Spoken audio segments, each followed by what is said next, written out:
Hi hello నమస్తే. Andhra university క్యాంపస్లో RSS వాళ్ళకి వర్సెస్ అంబేద్కర్ వాదులకి మధ్య ఒక టెన్షన్ నెలకొంది. ఆంధ్ర యూనివర్సిటీ క్యాంపస్లో అన్ఫార్చునేట్ ఇది, ఎందుకంటే విద్యా సంస్థలో ఎడ్యుకేషనల్ ఇన్స్టిట్యూషన్స్లో ఇలాంటి గొడవలు రాకూడదనే మాలాంటి వాళ్ళని మేము చాలా రోజుల నుంచి నేను వీడియోలు ఒకే రీతిలో పెడుతున్నాను. ఎందుకంటే ఈ గొడవలు తగ్గిద్దామని చెప్పి మేము ట్రై చేస్తున్నాము. ఈ గొడవలు రాకూడదని కోరుకున్నాను. అది అల్టిమేట్గా యూనివర్సిటీలో గొడవ వచ్చింది అంబేద్కర్ వాదులకి ప్లస్ ఆర్ఎస్ఎస్ వాళ్ళకి. యూనివర్సిటీలో వాళ్ళు local university students plus RSS అంటే బయట నుంచి ఒక ఎన్జిఓ కదా ఆర్ఎస్ఎస్. సో వాళ్ళు వచ్చి అక్కడ ఏదో ఒక మీటింగ్ పెడుతున్నారంటే క్యాంపస్లో. సో అక్కడ గొడవ అయింది అని చెప్పేసి ఇప్పుడు ఆ బిగ్ టీవీ వాళ్ళు వేశారు, సాక్షిలో వస్తుంది. సో చాలా టెలివిజన్ ఛానల్ వాళ్ళు లైవ్ పెట్టి దాన్ని చూపిస్తున్నారు. ఓకే, సో నేను కూడా కొన్ని వీడియోలు చూపిస్తాను, చూడండి ఒకసారి. ఇది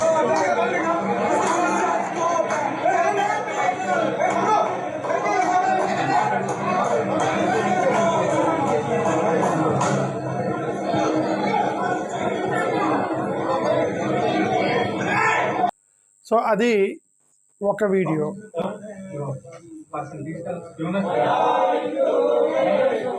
సెకండ్ పర్సన్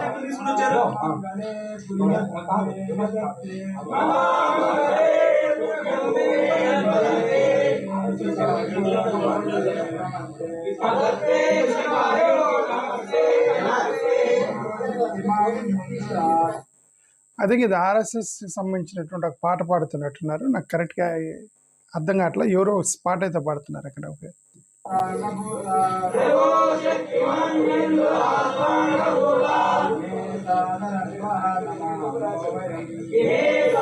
యూనివర్సిటీ కాని వాళ్ళు తక్షణమే బయటికి వెళ్ళాలి. యూనివర్సిటీ స్టూడెంట్స్ కాని వాళ్ళు తక్షణమే బయటికి వెళ్ళాలి. యూనివర్సిటీ స్టూడెంట్స్ కాని వాళ్ళు తక్షణమే బయటికి వెళ్ళాలి. అంటే నాకు కరెక్ట్గా అర్థం అవ్వట్లేదు ఎవరేం మాట్లాడుతున్నారు. ఇక్కడ నాకు రెండైతే వినిపిస్తుంది. ఒక పక్క వాళ్ళ పాట ఒకటి వినిపిస్తుంది, రెండోది యూనివర్సిటీ కాని వాళ్ళు బయటికి వెళ్ళాలని విద్యార్థుల యొక్క స్లోగాన్ వినిపిస్తుంది. బహుశా ఇద్దరు దగ్గరలోనే ఉండుండవచ్చు, వాళ్ళు వీళ్ళు దగ్గరలో ఉండుండవచ్చు. బట్ విద్యార్థుల డిమాండ్ ఏంటంటే యూనివర్సిటీ కాని వాళ్ళు బయటికి వెళ్ళండి అనేది ఇప్పుడు మీకైతే క్లారిటీగా వినిపించింది. ఓకే,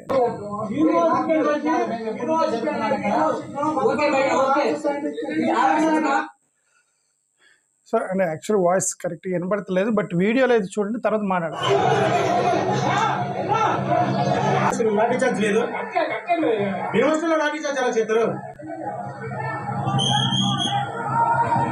యూనివర్సిటీలో లాఠీ చార్జ్ లేదు, లాఠీ చార్జ్ ఎందుకు చేస్తున్నారు అని పిల్లలు అంటే ఎవరిని కొడుతున్నారు పోలీసులు? యూనివర్సిటీ పిల్లల్ని కొడుతున్నారా? పిల్లలు వాళ్ళకి కావాల్సిన డిమాండ్ అడిగితే పిల్లల్ని కొడతారా మీరు? యూనివర్సిటీలో పిల్లల్ని నాకైతే తెలియదు. అక్కడ ఆ మాటను బట్టి నాకు అర్థమైంది. యూనివర్సిటీలో లాఠీ చార్జ్ లేదు కదా, మా మీద ఎందుకు లాఠీ చార్జ్ చేస్తున్నారని పిల్లలు అంటున్నారు అక్కడ. అది యూనివర్సిటీ వాళ్ళకి సంబంధించింది కదా అది. ఓకే,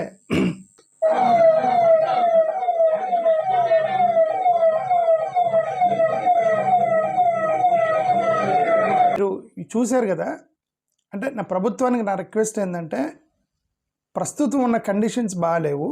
విద్యార్థుల మధ్య గొడవ రాకముందే దయచేసి దాన్ని మీరు లా అండ్ ఆర్డర్ కంట్రోల్ చేయండి.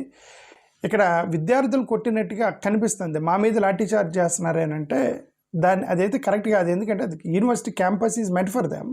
మీరు బయట నుంచి ఎవరైనా వచ్చినప్పుడు మీరు బయట వాళ్ళని కంట్రోల్ చేయాలి. కానీ లోకల్ ఉన్న విద్యార్థులు అది ఎవరైనా సరే, క్యాంపస్లో ఆర్ఎస్ఎస్ పిల్లలు కూడా ఉంటారు. అంటే క్యాంపస్లో ఉండే వాళ్ళు ఆర్ఎస్ఎస్ పిల్లలు ఉంటారు, క్యాంపస్లో ఉన్న వాళ్ళు కమ్యూనిస్ట్ పిల్లలు ఉంటారు, ఏబీవీపీ పిల్లలు కూడా ఉంటారు యూనివర్సిటీలో. వాళ్ళకి ఫండమెంటల్ రైట్ ఉంది. ఇప్పుడు క్యాంపస్లో ఉండే ఆర్ఎస్ఎస్ పిల్లలు వాళ్ళకి రైట్ ఉంది, వాళ్ళకి హక్కు ఉంటుంది. క్యాంపస్లో ఉండే ఏబీవీపీ పిల్లలకి వాళ్ళకి హక్కు ఉంటుంది, ఎన్ఎస్వి పిల్లలకి హక్కు ఉంటుంది, అక్కడ ఉన్నటువంటి క్యాంపస్లో ఉన్న కమ్యూనిస్టులు ఎస్ఎఫ్ఐ పిల్లలకి హక్కు ఉంటుంది. ఆ క్యాంపస్లో ఉన్న వాళ్ళది యూనివర్సిటీ, వాళ్ళకి సంబంధించింది. బయట నుంచి ఎవరు వస్తే మాత్రం వాళ్ళ తరపున మీరు తీసుకోకూడదు, లోకల్ ఉన్న వాళ్ళ తరపున తీసుకోవాలి. ఇది హ్యుమానిటేరియన్ గ్రౌండ్స్ మీద అది కరెక్ట్. అది యూనివర్సిటీ రూల్స్ ప్రకారం ఏంది, ఆ క్యాంపస్ వాళ్ళకి సంబంధించి. ఇక్కడ పిల్లలు యూనివర్సిటీ కాని వాళ్ళు ఎవరు బయటికి వెళ్ళండి అని గొడవ చేస్తున్నారు అని అంటే ఎవరో బయట వాళ్ళు లోపలికి వచ్చి వీళ్ళ మీద దౌర్జన్యం చేస్తున్నారనే కదా అర్థం. ఓకే, ఒకవేళ క్యాంపస్లోనే ఉన్న ఆర్ఎస్ఎస్ పిల్లలకి వీళ్ళకి గొడవ అయింది అనుకోండి, ఇద్దరికి ఫండమెంటల్ రైట్ ఉండేది, ఇద్దరికి హక్కులు ఉంటాయి. క్యాంపస్లోనే ఉన్నటువంటి ఏబీవీపీలకి ఎన్ఎస్యూ వాళ్ళకి గొడవ అయితే ఇద్దరికి హక్కు ఉంటుంది. ఎస్ఎఫ్ఐ వాళ్ళకి ప్లస్ అక్కడ ఉన్నటువంటి ఏబీవీపీ వాళ్ళు గొడవ వస్తే ఇద్దరికి ఎక్కువ ఉండేది, ఎందుకు ఇద్దరు యూనివర్సిటీ స్టూడెంట్సే. ఓకే, బట్ ఇక్కడ స్లోగాన్స్ ఏమి వినిపిస్తున్నాయి, క్యాంపస్లో లేని వాళ్ళు, క్యాంపస్కి సంబంధం లేని వాళ్ళు మీరు బయటికి వెళ్ళండి అన్నారంటే that means somebody who doesn't belong to the campus, they are inside. పోలీసులు ఎవరిని కంట్రోల్ చేయాలి? పిల్లల మీద మీరు లాఠీ చార్జ్ చేయటం ఏంటి? అది అంటే వెనక వాయిస్ని బట్టి చెప్తున్నా, అక్కడ జరిగిందా లేదా, మమ్మల్ని ఎందుకు లాఠీ చేస్తున్నా అన్నారు, వినిపించాను కదా ఇప్పుడు ఆడియోలో. ఓకే, అదే అనమాట. ఒకవేళ జరిగితే అది కరెక్ట్ కాదని చెప్తున్నాను. ఓకే, యూనివర్సిటీ క్యాంపస్లు అనేవి న్యూట్రల్గా ఉండాలి. క్యాస్ట్, కమ్యూనిటీ, ఐడియాలజీకి వీటన్నిటి కూడా ఇప్పుడు ముఖ్యంగా ఈ టైంలో చాలా జాగ్రత్తగా ఉండాలి. ఎందుకంటే ఇప్పుడు గతంలో మేము చదువుకునేటప్పుడు అక్కడ ఇవన్నీ లేవండి. మేము చదువుకునేటప్పుడు అప్పుడు కూడా ఉన్నాయి, ఆర్ఎస్ఎస్ ఉంది, కమ్యూనిస్ట్ ఎస్ఎఫ్ఐ ఉంది, ఏబీవీపీ ఉంది, ఎన్ఎస్యు ఉంది, అప్పుడు కూడా ఉన్నాయి. కానీ అప్పుడు వాళ్ళు విద్యార్థులకు సంబంధించిన ఫీజు పెంచారని, విద్యార్థుల హక్కుల కోసం, హాస్టల్లో ఫెసిలిటీస్ బాగాలేవని వాటి కోసం కొట్లాడారు, మతాల కోసం కొట్లాడుకోలే. ఆ టైంలో అసలు మతాలు గొడవే లేవు క్యాంపస్లో మేము చదువుకునేటప్పుడు. ఇప్పుడు ఏం చేస్తారు, రాజకీయ నాయకులు యూనివర్సిటీలోకి చేతులు పెట్టేశారు, యూనివర్సిటీ లోపలికి వెళ్ళారు. The campus became another political unit. ఇప్పుడు మీరు జాగ్రత్తగా ఉండాలి. మీరు ఎక్కడ ఈ సెక్యులర్ దేశం లాంటి ఈ దేశంలో రిలీజియన్ న్యూట్రల్ తీసుకొని క్యాస్ట్లు, కమ్యూనిటీ, ఐడియాలజీల మీద పోకుండా జాగ్రత్తగా మీరు you have to protect the marginalised community society. SC ST BC పిల్లలే కదా యూనివర్సిటీలో ఎక్కువ మంది ఉండేది, వాళ్ళే కదా రిజర్వేషన్ మీద వస్తారు. ఐడియాలజికల్ డిఫరెన్స్ ఉంది, యూ షుడ్ అండర్స్టాండ్. మేము చదువుకునేటప్పుడు ఈ గొడవ లేదు. ఇప్పుడు ఎందుకు ఈ గొడవ వచ్చింది? అంటే పరిస్థితులు బాగాలేవు.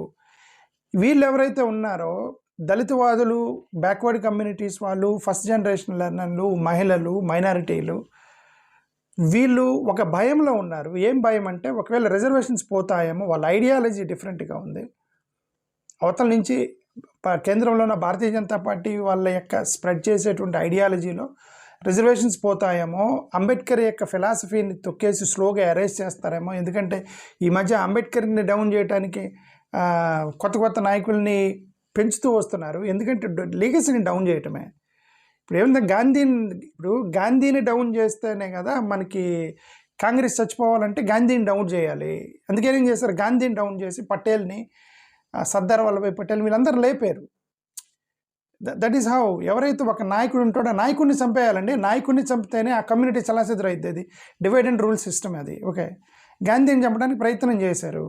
సరే, అక్కడ కాంగ్రెస్ వాళ్ళు ఉన్నారు కూడా వాళ్ళు ప్రొటెక్ట్ చేసుకుంటారు. ఇప్పుడు అంబేద్కర్ లెగసీని డౌన్ చేయడానికి ఇప్పుడు మళ్ళీ కొత్త నాయకులను తీసుకొచ్చి అంబేద్కర్కి కాంపిటీషన్గా పెట్టారు. కాంపిటీషన్ పెడుతున్నారు. ఏం చేస్తారు ఇప్పుడు, వాళ్ళకి వెనక బ్యాక్గ్రౌండ్ వాళ్ళకి అర్థం కాకుండా, అది వీళ్ళకి అర్థం కాక అంబేద్కర్ని తొక్కడానికి దళితులే ట్రై చేస్తున్నారు. ఓకే, ఒక ఎజెండా ఉంది. ఇప్పుడు వాళ్ళు ఏమంటారంటే ఏమైనా కొమ్మ తీసేయని, మన అందరిని తొక్కేసేయని, వాళ్ళ ఐడియాలజీ మీద డామినేషన్ జరిగిద్దేమన్న భయంలో ఉన్నటువంటి ఈ పరిస్థితుల్లో మీరు ఆ భయాన్ని తీసేయాలంటే లా అండ్ ఆర్డర్ని కరెక్ట్గా పెట్టాలి ప్రభుత్వం అనేది. అదేం లేదు. ఎలాంటి భావజాలాలకి ఈ విద్యార్థులు అనేవాళ్ళు భావజాలాలకు గురయ్యేది లేదు. విద్యార్థులు మొత్తం కూడా క్యాంపస్లోనే చదువుకోవడానికి వరకే ప్రయారిటీ ఇస్తాము, ఇట్లాంటి భావజాలకు లేవని ఆ నమ్మకం కలిగించాల్సిన బాధ్యత ప్రభుత్వం అందే. దళిత్ స్టూడెంట్స్ని క్రష్ చేయబడతారు, మైనారిటీ స్టూడెంట్స్ని టార్గెట్ చేయబడతారు, ప్రొఫెసర్స్ ప్రెజర్ చేస్తారు. అక్కడ ఏంటంటే నేషనలిజం స్లోగాన్ తోటి ఇది క్రిటికల్ థింకింగ్ కాస్త డైవర్ట్ చేస్తారు. ఇది ఇప్పుడు కాదు, ఇప్పుడు జేఎన్యూలో గొడవ ఏంటి రోజు, ఢిల్లీ యూనివర్సిటీలో గొడవ ఏంటి రోజు, హైదరాబాద్ సెంట్రల్ యూనివర్సిటీలో గొడవ ఏంటి, బీహెచ్ఈలో గొడవ ఏంటి, ఇవన్నీ రోజు యూనివర్సిటీలో గొడవ ఏంటి రోజు. ఐడియాలజికల్ డిఫరెన్సెసే కదా. ఐడియాలజికల్ డిఫరెన్స్ మీద కదా గొడవలు వస్తున్నాయి వీళ్ళకి. ఐడియాలజికల్ డిఫరెన్సెస్ మీద లోకల్ విద్యార్థులు వాళ్ళు చర్చించుకుంటే అదే చెప్తున్నా. విద్యార్థులు మొత్తం అన్నదమ్ములు లాంటి వాళ్ళు. ఒకే యూనివర్సిటీలో ఒకే క్లాస్లో 60 మంది పిల్లలు ఉంటే వాళ్ళలో కొంతమంది ఆర్ఎస్ వాళ్ళు ఉంటారు, కొంతమంది ఎస్ఎఫ్ఐ వాళ్ళు ఉంటారు, కొంతమంది దళితవాదులు ఉంటారు, కొంతమంది ఇటు రకరకాల మతాలు, కులాలు అన్నీ కలిసి ఒకే క్లాస్ రూమ్లో కూర్చుంటారు వాళ్ళంతా. ఓకే, వాళ్ళ మధ్య గొడవ వస్తే ప్రాబ్లం లేదు. బట్ బయట వాళ్ళు ఎంటర్ అయినప్పుడు అక్కడ గొడవలు వస్తాయి. ఇప్పుడు అదే కదా పిల్లలు అంటున్నారు, బయట వాళ్ళని బయటికి పంపించండి అంటే మా మీద లాఠీ చార్జ్ చేయడం ఏంటని అడుగుతున్నారు పిల్లలు. మరి అది గవర్నమెంట్ సమాధానం చెప్పాలి. అది ఎవరిని మీరు కంట్రోల్ చేయాలి? యూనివర్సిటీ లోపల పిల్లల్ని కంట్రోల్ చేస్తారా, బయట వాళ్ళని కంట్రోల్ చేస్తారా? లోపలికి వస్తే అది కరెక్ట్ కాదు కదా. అది